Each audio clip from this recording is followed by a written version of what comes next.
A mother and daughter were speeding down the highway when suddenly a large truck carrying boxes of bees flipped over up ahead. In an instant, thousands of bees swarmed into the sky in a frenzy. The truck driver crawled out of the wreckage and tried to get help from the mother and daughter's car, but they were frozen in fear at the terrifying sight. Even worse, these weren't ordinary bees.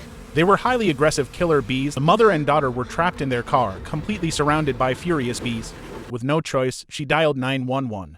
Firefighters arrived soon after, but even they were shocked by the massive swarm. These seasoned pros looked visibly shaken.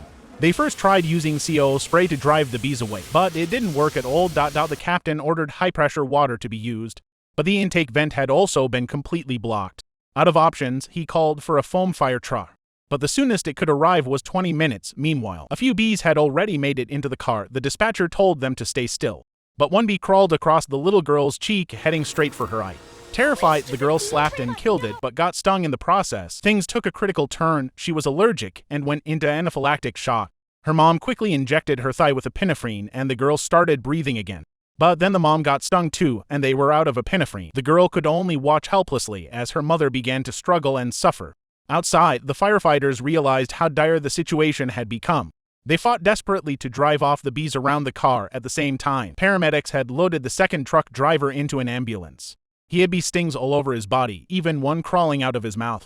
They shined a flashlight down his throat and saw something horrifying. His airway was full of bees. Rescuers had to use a suction device to clear them out and save his life. Back at the car, the foam truck was still 6 minutes away, and the mother didn't have that long.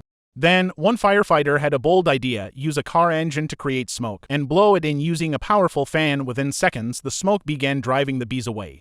The mother and daughter were finally rescued and rushed to the nearest hospital, but just as everyone thought it was over, the truck loaded with killer bees suddenly exploded. Thousands of bees shot into the sky, spreading in all directions. For the firefighters, the nightmare was only just beginning.